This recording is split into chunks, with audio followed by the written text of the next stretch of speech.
Haven't been on YouTube in a minute, but what is going on, you guys? This is my very first video on a vehicle, or my car. But today, as you see in the title, I will be doing my top 10 things that I love about this C7 Corvette. Firstly, a few rules. I will not be talking about any modifications that I've done to the car. I'm speaking about how I got the car, bone stock, how you can expect it from the factory when you kit it out or option it out the way that I have when I got this car. By the way, I got this vehicle used. So let me give you guys a quick walk around of the vehicle.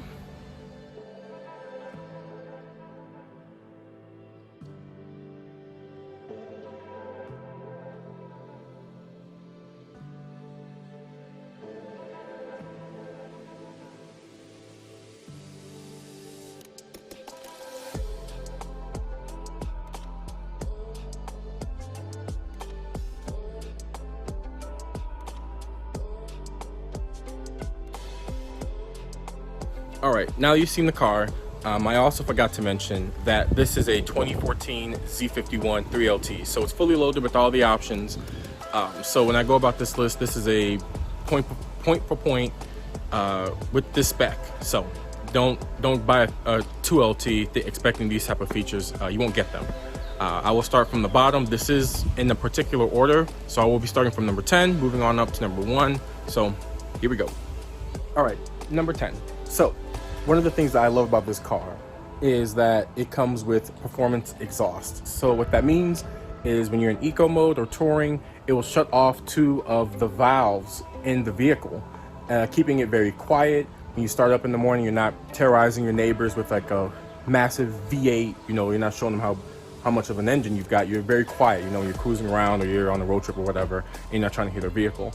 So I'm going to actually see if I can get an exhaust clip for you actually. So give me a quick minute.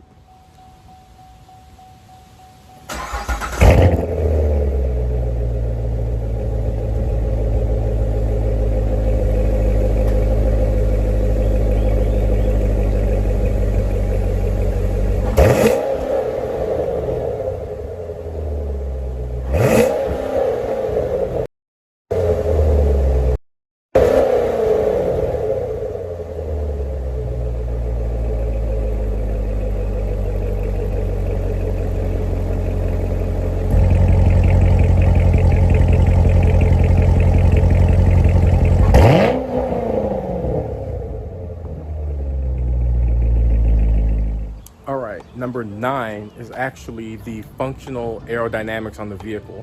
Unfortunately, there's a lot of vehicles or performance cars that will come out with like fake vents or, you know, or fake quad tip exhaust, or, you know, a hood scoop that doesn't lead to anywhere. But this car has no fake vents anywhere. Everything's aerodynamic, everything is functional, and actually adds to the performance of the car. So let me show you around the car and let you know what those parts are. Right here we've got some brake cooling right here for the brakes. This vent right here cools off the transaxle. It's fully functional because the transmission is mounted in the back. More brake cooling right here in front, on the side. Functional hood scoop right here. Now I opted for the Z06 front grille, but the regular Stingray grille is the same, functional, all right here as well, and then rinse and repeat on the sides here as well. All functional vents. Looks so amazing. Number 8 will definitely have to be how this car actually drives. Before I owned this vehicle, I owned a 2016 392 Challenger, and while that car was pretty quick, it was only meant for straight lines, and I never really liked how I couldn't take a turn on an off ramp, or just how heavy the car was. This Corvette though, it does make about 20 less horsepower, but it is very light on its feet, and it will walk a 392 any day of the week, right? So when I'm on my favorite twisty roads or whatever, this car handles like a dream. I mean, it really handles well. I mean, the handling and the perspectives on it has just got to be some of the best I've ever driven. So yeah, that's definitely number 8. Now, Number seven. Number seven is actually these wheels and tires, actually. So the Corvette Stingray Z51 comes with, I believe these are 245s in the front, and they are staggered. They come with vented and ventilated rotors and Brembo calipers. And I am a huge fan of the stock wheel. I'm not a fan of Forgiato or I don't know what other dudes are putting on their cars these days, but I'm always a fan of stock wheels and tires. And I think these wheels look phenomenal. Corvette or Chevrolet, they have this method of using a paint called carbon flash metallic, and they use it on all the accents of their vehicle. So the grille, the wheels, the vents, and the mirrors are all made of the same material, very consistent. So that is number seven. Oh, excuse me for the wind, but climbing aboard the Z51, and let me turn off this, let me close the door really quick. It's gonna heat up like a hot pocket. Anyway, number seven will have to be this 007 infotainment door. I don't know how many of you people actually know this, but when you hit the button, you can stash your Twinkies or your Chicago style hot dogs or a hot pocket or something in there, and it will be hidden from forever. There's also a USB power source back there in case you want to plug something up like an MP3 player or something like that. Back in 2020, I threw my face mask in there. Right now I have like an emergency cable for my underglow or whatever. Stash whatever you want in there and no one will know. You can also lock it, so that's a pretty useful feature. Let me get out of this car before I turn into a biscuit. Number five, I think I lost count, but we're gonna keep moving. Number five is that this car is loaded with interior space, and what I mean by that is this car is actually a hatchback. Look at all of that space. You can fit like a poodle back here, and they can chill out with you all in this space. This is also where the convertible top is actually stored. But as you can see, I have a ton of space back here, which is really, really good coming since I came from a Dodge Challenger, which had some of the best room I've ever had in a vehicle. But I mean, for a two-door sports car that does 0 to 60 in 3.8 seconds, having a trunk that's this wide and this spacious, in addition to that 007 infotainment system, this is amazing space. I mean, this is easily class-leading space. Now, climbing back into this oven, it is currently like 89 degrees or something like that. It feels like Satan is having a barbecue down the street, but ignoring the heat, number 4 or 5, I'm already losing track. I'll probably put a little annotation on the top of the screen, but my next favorite thing about this vehicle is actually this. So when you go fully loaded, you go the 3LT package, you get the, I think it's a 10 speaker Bose surround system. I obviously can't play any music right now, but this speaker, or the speakers, are some of the best I've ever heard in a vehicle. Excuse me. Some of the best I've ever heard. So it makes listening to music when you're not listening to that beautiful V8 up front, it makes listening to music an absolute treat in here. I actually come in here to just listen to music sometimes and just sit in the garage, to be honest with you. The music it sounds fantastic. The mids are fantastic, the lows are really good, and the bass hits like a truck.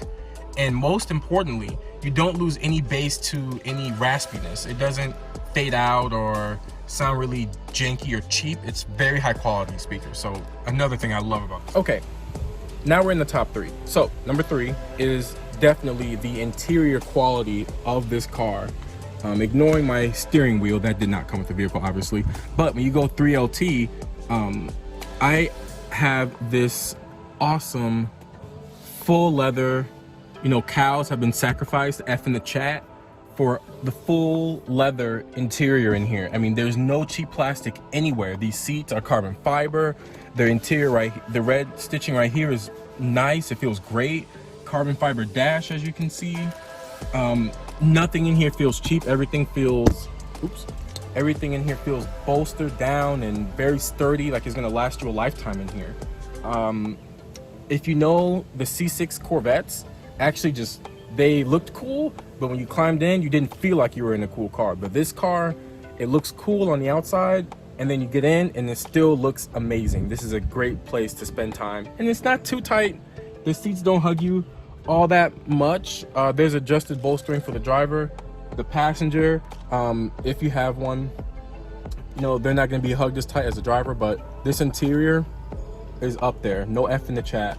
Well, yeah, there is an F in the chat for all those cows that sacrifice their lives for the greater good. So definitely number 3. All right, number 2. This car is actually, bam, a convertible. I did touch on it a little bit in the one of the earlier points, but this car being a convertible is one of my favorite features, easily. Before I bought this car, I was actually looking at a convertible Mustang or a convertible Camaro, and what I saw was when I rented them, the soft top is kind of janky. Sometimes people can break into them, and they let in a lot of road noise, and you feel very exposed. But when you have the roof off of the Corvette, you get this beautiful, you know, the nature, and then you still have all of your trunk space, so you're not losing any trunk space for a cheap convertible top. And then even with the top stored back there, you can still store a ton of stuff underneath. It's one of the best. I mean, like, for what I was looking for, this car just checks all the boxes. I'm not even going to be making a top 10 things that I dislike about this car, because there's not really much to dislike about it. It's a true American sports car. It's got space, it's a convertible, great interior, drives great. I mean, it's a no-brainer for me, but, you know, everyone's got their opinions. So yeah, definitely. All right, and number 1 is the overall design of this car right here. I'm not a fan of the C8. It doesn't really look like the Corvette to me, but this car, even though it does deviate from a traditional, maybe circular taillight design, it does still show a lot of the Corvette heritage. Like, for example, the exhaust tips are in the middle where they belong, right there. You know, you still have the side venting right here, as you can see, and the Corvette headlights still show homage to the Corvettes of the past, which is something that I love. And one of the things that this Corvette ditched was the cheap interior, which, as you can see, the car looks fantastic inside and out. Yeah, the heritage and the way that this car is designed, I absolutely love this vehicle. Probably the last car I'm ever going to finance, actually. But yeah, sorry for the wind. Very windy here in Illinois, but yeah, that's definitely my top 10 things about this car. If you're not following me on Instagram, because this is my first video with the Corvette, a lot of my video topics will just come directly from Instagram. So I'll leave a link to my Instagram either in the corner somewhere or down in the description box, whatever YouTube is called these days. But yeah, if you want to ask me any questions, feel free to contact me there. Any questions about the car. One of the next videos, as you can see, this car is pretty modified. I mean, where are those taillights, right? Like, who made them? So that'll probably be coming in another video if it's requested. But yes, that is my top 10 features on this car. I'll catch you guys in the next one.